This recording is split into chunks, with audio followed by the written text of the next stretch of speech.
In the morning. Bob, good morning. Good morning, Todd. Glad to be here. I'm glad that you're here. Our visit is presented by Marcus and Mack, voted best law firm and best personal injury lawyer 4 years in a row in the Best of Indiana County contest. Visit them online at marcusandmack.com. So the new book that Bob has put out is When Ronney Sold the Steelers, an offbeat history of Pittsburgh's beloved team.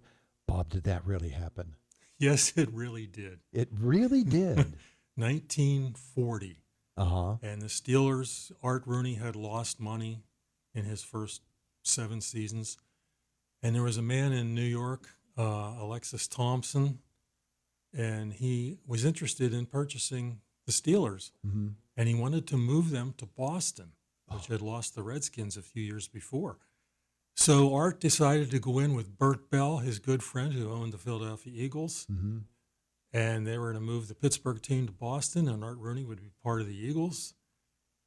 And he and Alexis Thompson sort of had second thoughts after a few months, and they just nixed the deal. And so the Steelers stayed in Pittsburgh. Yeah, and it took a few years after that, just a few, like 40, before the Steelers actually got good. And I think people probably don't realize that the Steelers, as much of an iconic franchise as they are right now, they were what would be the definition of lowly before Chuck Noll came along. 40 years before their first playoff win.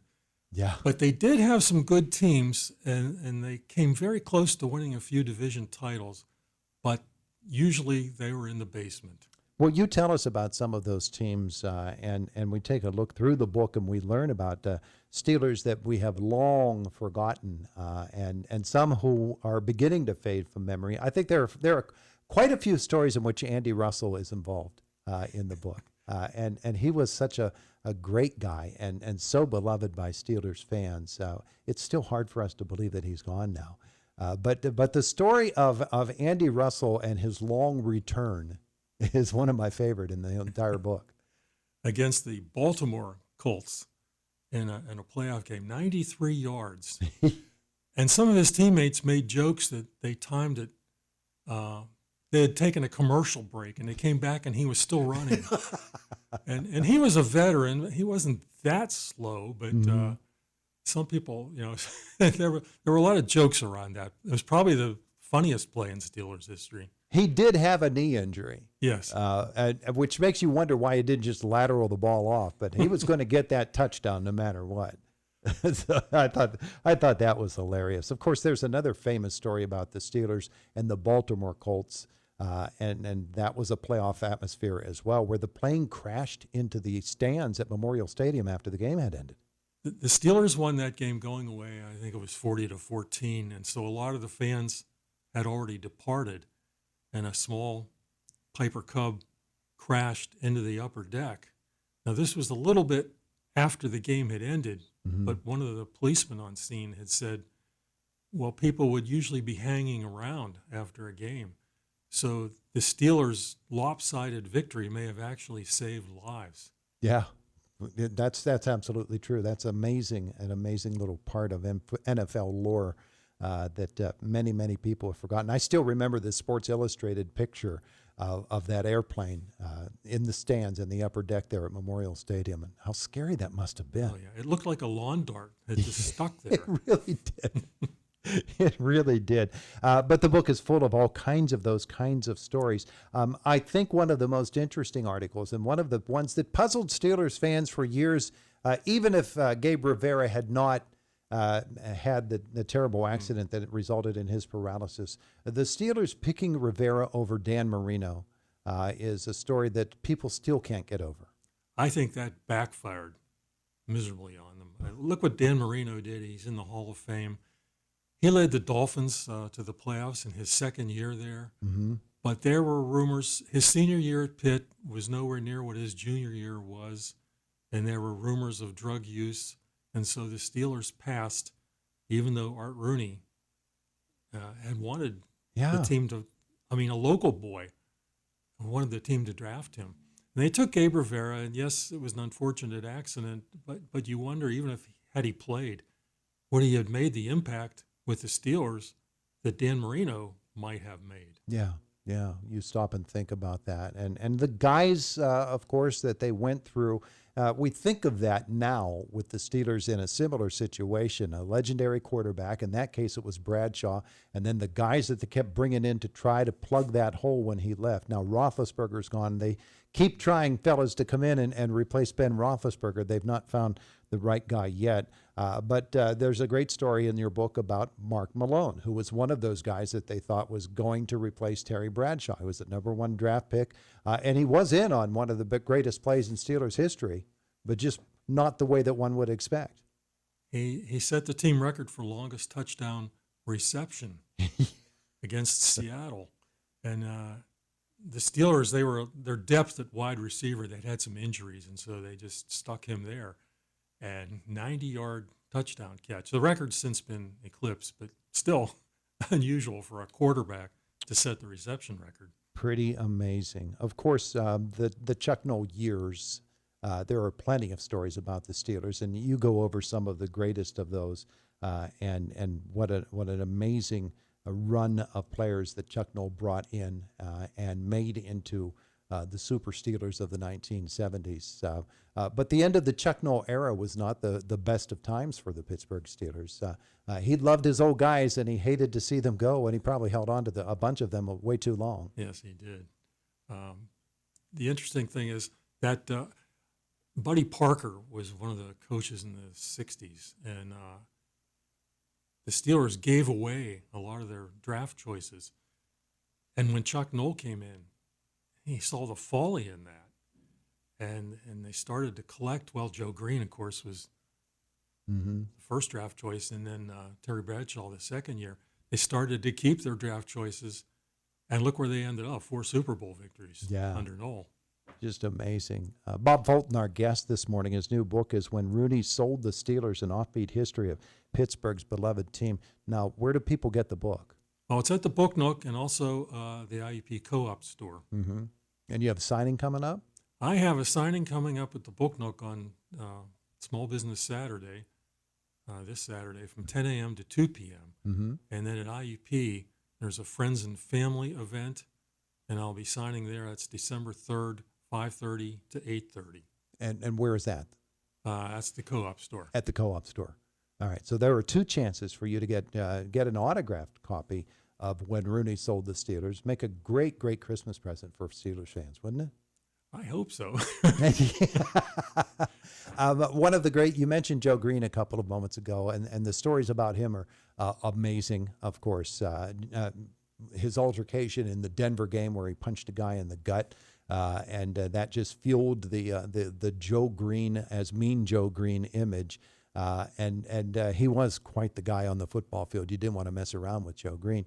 But the story of the commercial, every year that the Super Bowl commercial shows come back and we get to see some of the old commercials, and still Joe Green and the Coca-Cola spot comes back, and it's right there, rated very, very highly every single year. And you tell about the making of that commercial. It was not an easy thing for Joe Green. I think it was, as I recall, he had to drain, was it 32 16-ounce bottles of Coke? And, of course, he had to say a line after that. He had problems with belching. Yeah, it's 27 bottles before the filming wrapped up. And he said between the belching and having to go to the restroom, he says it took 3 days to film it. Today, they wouldn't bother with that. They would just create it with a computer. But he actually drank the Coca-Cola in that time. Man. I actually interviewed Tommy Oken, who was the young man in that commercial. Yeah. And the first time it was on television, his mother saw it. His mother had worked in television in Pittsburgh. He lived in New Jersey. And he said, or she said, that's going to do well. And it's still doing well. Yeah, it still is. It's still so very highly rated. You tell some wonderful stories about the ancient Steelers as well, including the time Bert Bell fired himself as Steelers coach. He was good friends with Art Rooney. Mm-hmm. And they had started off poorly one year. And Art said to him, Bert, did you ever think about changing coaches? So Bert just decided to step down, so effectively fired himself. Just amazing. And one of the great stories in your book as well is on the worst Steelers team in history. It says the worst season in Steelers history, certainly one of the strangest, 1944, when they played a couple of home games in Chicago. Yes, World War II, there were manpower shortages. A lot of the players went into the military. And in 1943, the Steelers and Eagles merged, and people called them the Steagles. And they had done well. They were 5-4-1. Mm-hmm. So the next year, facing the same problems, the Steelers merged with the Chicago Cardinals. And that's why they played several games in Chicago. And unfortunately, did not do as well. 0-10, worst record in Steelers history. Yeah, and that's the one where Art Rooney said merging the two teams didn't make us twice as good, it made us twice as bad.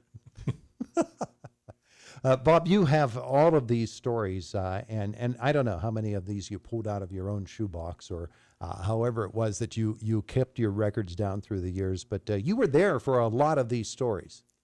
Actually, my father was an usher at Forbes Field. Took me to my first baseball game in 1961. Later that year, took me to my first football game, and it was against the St. Louis Cardinals at Forbes Field. And little did I know at the time, I found this out later, I witnessed 2 NFL records being tied. And it was Jerry Norton of the Cardinals. He intercepted 4 passes and returned 2 of them for touchdowns, which tied NFL records. Wow. I remember one of my first Steeler games was Bradshaw against the Chargers, a preseason game at Three Rivers Stadium, and just watching him disappear underneath a huge mound of San Diego Chargers rushing at him. And everybody thought the play was over, but then they realized that Bradshaw, he had sneaked out underneath all of these guys. They'd formed like a dome underneath him, and he ran out to the left there and basically was standing in about the same spot that he eventually hit the Immaculate Reception. But that was in the 1972 season, I think, and that was pretty amazing to me. Maybe it was earlier than that. It might have even been his rookie year of 71. But it's just amazing the stories that can be generated by the Steelers, and folks are going to love this book, Bob. I hope so.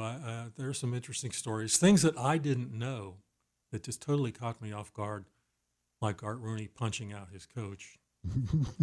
We think of him as a grandfatherly type, but kindly old Art. He was a boxing champion in his youth and almost went to the Olympics. Yeah. You know, what would be a really interesting thing is Art Rooney, the current Art Rooney, is going to be coming here to Indiana for the Chamber of Commerce, their luncheon. What if people came up with this book to him and said, hey, Bob Fulton signed this, would you too? That would be a great thing to do. All right, Yes. Your signing's coming up this week. You've Yeah, got the 2 first of them. one's Saturday and the second one December 3rd at IUP. Okay, so both of them. Saturday at the Book Nook at what time? That's 10 a.m. to 2 p.m. 10 a.m. at 2.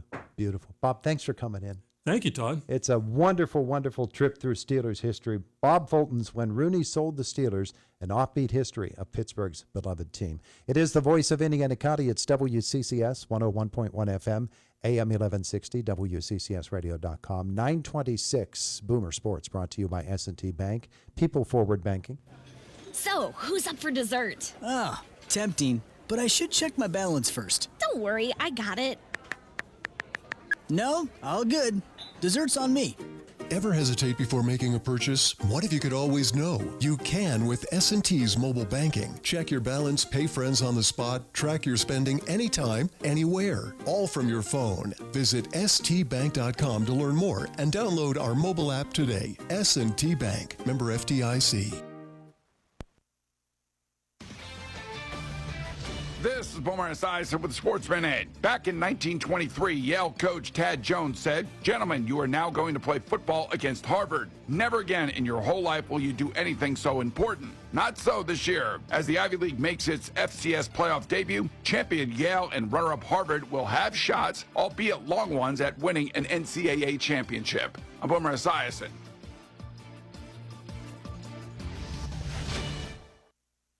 Sports fans, listen up. 1 in 8 men will be diagnosed